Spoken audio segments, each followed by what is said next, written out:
नमस्कार मेरे प्यारे साथियों, स्वागत है आप सभी का आर के गुरुजी ऑनलाइन टीचिंग प्लेटफॉर्म पे। और क्लास 12th वाले स्टूडेंट्स के लिए आज हम लेके आए हैं बेटा एज सून एज का प्रयोग जब सेंटेंस में नो सूनर देन ना हो, जबकि नो सूनर देन वगैरह कुछ भी ना दिया हो सेंटेंस में और डायरेक्ट बोल दे बोर्ड वाला आपसे क्या कि एज सून एज का क्या कीजिए, यूज कीजिए। यूज एज सून एज लिख के छोड़ दो तो कैसे आप उसको करेंगे। तो उसके लिए बेटा शॉर्ट ट्रिकों के माध्यम से बेटा क्या कर लो, जल्दी से लिख लो। बस 4 पॉइंट लिखाऊंगा शॉर्ट ट्रिकों में, एक वीडियो 1 नंबर वाली सीरीज में स्वागत है सभी लोगों का, जल्दी से आ जाओ। सबसे पहला क्या है बेटा, एज सून एज का प्रयोग करना है। आपको क्या करना है, एज सून एज का क्या करना है, एज सून एज का प्रयोग करना है। क्या करना है, एज सून एज का प्रयोग करना है। और नंबर सेकंड में क्या आएगा बेटा आपका कि जिस भी सेंटेंस में काम पहले हुआ है उसको क्या कर देंगे, आप लिख देंगे। ठीक है, क्या लिखोगे यहाँ पे, जिस सेंटेंस में काम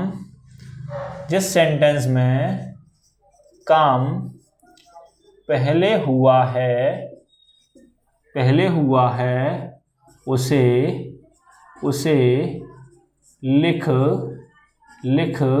देंगे। ठीक है। और नंबर 3 पे क्या लिखा हुआ है बेटा, बता दो जल्दी से, क्या लिखा हुआ है कि देन, क्या लिखा हुआ है यहाँ पे कि देन के स्थान पर, क्या लिखा हुआ है यहाँ पे कि देन के स्थान पर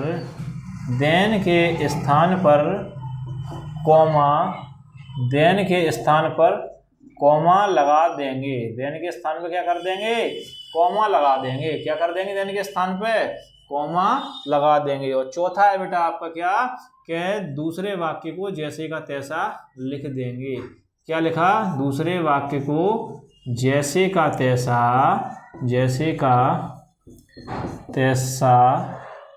लिख देंगे। बस खत्म, ये ट्रिक है आपकी। ठीक है। अब यहाँ पे एक मैं क्या कर देता हूँ, एक एग्जांपल से आप लोगों को समझाता हूँ, जल्दी से समझ में आ जाएगा। एक एग्जांपल ले लेता हूँ बहुत ही प्यारा सा, ही बॉट ए कार। क्या एग्जांपल ले लेता हूँ मैं बेटा, he bought a car, he went to market. ठीक है, क्या है, he bought a car, full stop. और यहाँ पे क्या कह रहा है, ही वेंट टू मार्केट। ठीक है। अब देखो ना, तो यहाँ पे देन वगैरह कुछ नहीं आया, तो यहाँ पे एक चीज ध्यान रखना, यहाँ पे दो सेंटेंस को जब बेटा जोड़ोगे तो यहाँ पे क्या लगाना पड़ेगा, कॉमा लगाना पड़ेगा। देन आ जाए तो देन के स्थान पे क्या लगा दोगे, कॉमा लगा दोगे। देन ना है, नहीं है तो कोई बात नहीं है, क्या लगा दोगे यहाँ पे, कॉमा लगा दोगे। ठीक है। तो यहाँ पे इसको हटा के यहाँ पे ये भी लिख सकते हो क्या कि दोनों वाक्यों को जोड़ने पर, यहाँ पे ऐसे लिख लो। क्या लिखोगे यहाँ पे, दोनों वाक्यों के जोड़ने पर कॉमा लगाएंगे। क्या करेंगे बेटा, कॉमा लगाएंगे। दोनों वाक्यों को जोड़ने पर क्या करेंगे, कॉमा लगा देंगे। ठीक है।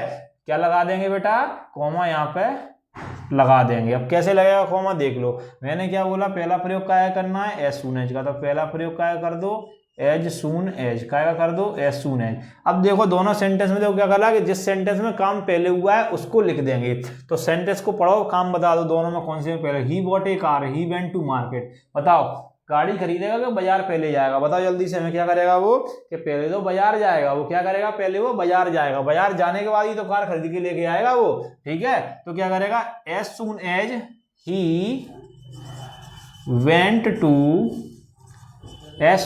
Went to market. और दोनों वाक्यों को जोड़ने पे क्या लगाना है, यहाँ पे कॉमा। बचे हुए को जैसा का तैसा लिख दो। नीचे क्या हो जाएगा, ही बॉट ए कार। क्या हो गया बेटा, ही बॉट ए कार। तो इतनी कहानी मेरे प्यारे साथियों आप सभी को समझ में आई होगी। तो एक एग्जांपल मैं आप सभी लोगों के लिए और ले लेता हूं, जिससे आप लोगों का जो क्लैरिफिकेशन और अच्छा सा हो जाएगा। ठीक है। यहाँ पे एक एग्जांपल मैं और ले लेता हूं आप लोगों को समझाने के लिए। तो एक एग्जांपल मैं क्या लेता हूं बेटा, she will go to Agra. क्या लेता हूं मैं यहाँ पे, she will go to Agra. ठीक है। और दूसरा मैं यहाँ पे एग्जांपल के लेता हूँ, she will watch the Taj Mahal. क्या लेता हूँ बेटा, she will watch the Taj Mahal. ठीक है। ये दो एग्जांपल हो गए। अब इनमें देखो सबसे पहले क्या का प्रयोग सबसे पहले करना है बेटा, एज सून एज का प्रयोग। क्या का प्रयोग करना है, एज सून एज का प्रयोग। ठीक है, एज सून एज के प्रयोग करने के बाद क्या करोगे, यहाँ पे जी देख लो, यहाँ पे में काम कौन सा पहले हो रहा है, he will go to Agra, मतलब आगरा जाएगी। He will watch the Taj Mahal, वो ताजमहल देखेगी। तो ताजमहल कब देखेगी, आगरा जाएगी। तो पहला काम क्या हुआ, आगरा जाने का ही होगा। तो यहाँ पे पहले वाले काम वाला सेंटेंस एज सून एज के साथ जोड़ दो। तो as soon as she will go to Agra, she will go to Agra, और यहाँ पे क्या कर दोगे, कोनामा लगा देंगे। ठीक है, बाकी बात क्या आ जाएगा, सी विल वॉच द ताजमहल। ऐसे का ऐसा इसको उतार दो, कोई परिवर्तन इसमें नहीं करना है। She will watch the Taj Mahal, she will watch the Taj Mahal. तो भैया यहाँ पे बेटा आप लोगों के मैंने ये 2 एग्जांपल करा दिए हैं। एक आपका ये यूज हो गया पूरा एज सून एज का, आईएमपी यूज है। ठीक है, आईएमपी यूज है, ये आ सकता है आपका इस साल के पेपर में 2026 वाले में। तो अगर एक बार में समझ में ना आया हो तो वीडियो को क्या करें, आप वापस से रिपीट करके देख लें। ठीक है, तो मिलते हैं अपनी अगले वीडियो में। ऐसे जुड़े रहिए हमारे यूट्यूब चैनल द आर के गुरुजी से। थैंक्स।